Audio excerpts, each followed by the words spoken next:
के अंदर जो है बल्ला चलेगा। लाल साहब आपका क्या मतलब है? Thank you. रविंदर रैना, सूफी यूसुफ, रफीक वानी, जितने भी बीजेपी के नेता है सब कह रहे हैं कि बैट बॉल चलेगा। क्या अपनी पार्टी को प्रोजेक्ट बीजेपी ने किया है जो अपोजिशन पार्टी इल्जाम लगा रही है?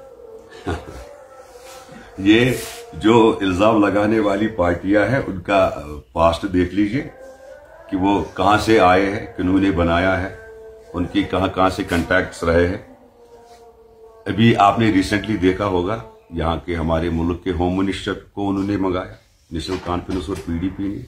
क्या लोग बेवकूफ है? लोग नहीं समझते, ये लोगों को पता है। लाने वाले वो है, उनको एनसी ने, पीडीपी ने, उन्होंने बुलाया मदद के लिए, हमने तो नहीं बुलाया।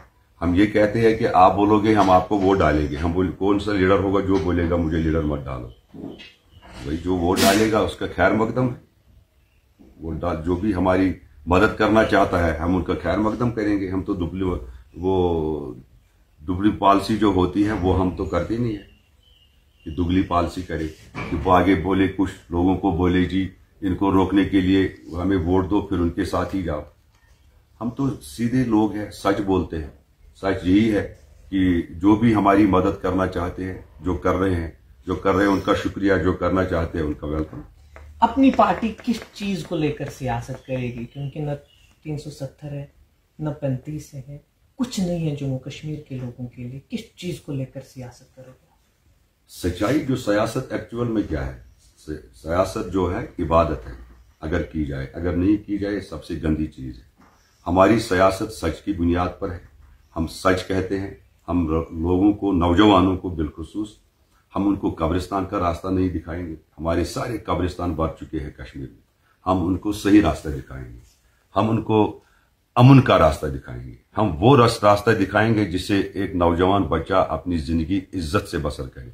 हम वो रास्ता दिखाएंगे जो माँ बाप की तवकात होती है एक अपने बेटे पे कि ये बेटा मुझे आखिरी लम्हाओं पर भी मेरे काम आए और ये मेरी जिंदगी का सहारा बने। न कि हम जो इन्होंने 70 साल किया कि उस बाप के कंधे पर ही बेटे को उठा के कब्रिस्तान पहुंचाना पड़ा। हम वो सियासत नहीं करते। तब बुखारी साहब भी पीडीपी में थे, इंजीनियर हिलाल शाह साहब कांग्रेस में थे। बिल्कुल, मैं कांग्रेस में था, वो पीडीपी में थे। तभी तो हम वहां से निकल के नई पार्टी बनाई जो उसी रिवायत के साथ है, वो अभी भी वहीं पर है। हम तो तभी वहां से निकल कर आए और हमने एक पार्टी बनाई जब लोगों को जरूरत थी लीडरशिप की। जब हमारा 35A 370 हमसे छीना गया, स्टेट को 2 यूटी में चेंज किया गया। लोग परेशान थे, लोग मुसीबतों में थे। नौजवानों को हिंदुस्तान के किन किन जेलों में रखा किसी को कुछ पता ही नहीं था, कोई बात नहीं करता था। लोगों के मसले मसाइल कभी खत्म होते नहीं है। परेशान थे, जिनको 70 साल इकदार में रखा उन्होंने, मैं भी बांध था संतूर में, मैं भी हाउस अरेस्ट था।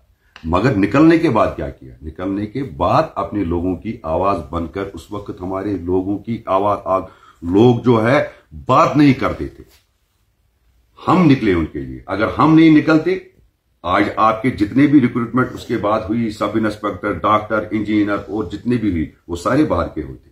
मुझे नौजवानों ने कहा हम नहीं बाहर के लोगों के साथ कंपीट कर सकते। मैंने कहा क्यों? कहा कि 30 साल से हमने यहां पर 365 दिन में से हम मुश्किल से 100 दिन कॉलेज स्कूल जाते थे, बाकी दिन तो हड़ताल रहता था। ये तो हकीकत है ना, ये नौजवान बोलते हैं। पार्टी ने कितने नौजवानों को छुड़ाया? करीबन 2-2.5 के करीब घरों को हमने लीगल टीम बनाई। हमारे पास इन माँ बाप के, ये जो बच्चे हैं इनके माँ बाप के पास किराया नहीं, खाने के लिए पैसे नहीं है। वो वकील कहां से करते, वो कहां जाते? हमने हर डिस्ट्रिक्ट में वकील हायर किए। हमने हाई कोर्टों में वकील हाई एंड के हायर किए जिनको हमारी पार्टी पेमेंट देती है। न कि वो लोग जो गरीब है जिनके पास खाने के लिए कुछ नहीं है, जो आज भी भीख मांग के अपना घर चलाते हैं। तो वो कहां से वकील करते? उनके लखते जिगरों को, हमारे लखते जिगरों को घर पहुंचाना हमारा ही, हमने समझा ये सबसे पहला प्राइमरी हमारा फोकस है। और उसके साथ साथ तब तक ये हमारा वादा बंद है, तब तक हम नहीं बैठेंगे जब तक कि लास्ट बच्चा जो जेल में बंद है उसको घर पहुंचाएंगे।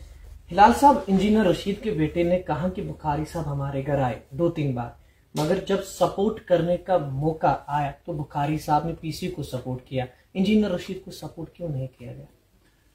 उन्होंने ये भी कहा कि अगर मेरे बाप को छुड़ाने की किसी ने बात की, वो अल्ताफ साहब ने हाँ, वो बुखारी साहब ने की। मगर जब सपोर्ट करने का टाइम आया, हमने देखा कि सज्जाद लोन के साथ एलएनएस बनी, इंजीनियर रशीद के साहब के साथ एलएनएस बनी।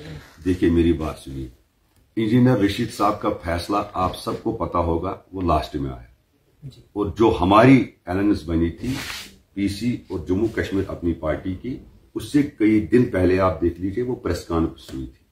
अगर हम ही बोलते हैं कि हम सच पर चलते हैं, तो अगर हम सरेआम फिर झूठ बोलते तो एक लोगों से विश्वास उठ जाता, क्योंकि ऑलरेडी हमारा एलएनएस और हमारा जो सोच है इन रिवायती पार्टियों के खिलाफ, वो सज्जाद लोन साहब का भी मिलता है, वो हमारा भी मिलता है। हमने उनके साथ वेल इन एडवांस उसके साथ एलएनएस की थी, हमने उनको बारामूला में सपोर्ट किया, उनने हमारा श्रीनगर में सपोर्ट किया, वो हमारा अनंतनाग में सपोर्ट कर रहे हैं। तो एलएनएस यही होता है, एक दूसरे की मदद करना। बारामूला के अंदर 60% वोट कल टर्नआउट हुआ। इसके बाद अनंतनाग की बारी है, यानी जम्मू कश्मीर अपनी पार्टी का जो अनंतनाग का यूनिट है, आपका इम्तिहान है 25 को। क्या लग रहा है, बाजी मारने में कामयाब? देखिए मैं आपको बताता हूं, यही तो डर था इन रिवायती पार्टियों का। आपने देखा होगा इनके एमएलए जो है 500,000 वोट लेके एमएलए बनते थे और फिर कैबिनेट मिनिस्टर बनते थे। इन्होंने इस कैडर के बगैर कभी कश्मीरियों को अपना समझा ही नहीं। इन्होंने समझा ये हमारे दुश्मन है। इन्होंने जो घर बनाए वो यही 500,000 लोगों के बनाए, बाकी इनके साथ थे ही नहीं। आज जो है, जो लोगों की जो इतने साल की 70 साल की 30 साल की जो इनके लिए नफरत है, वो नफरत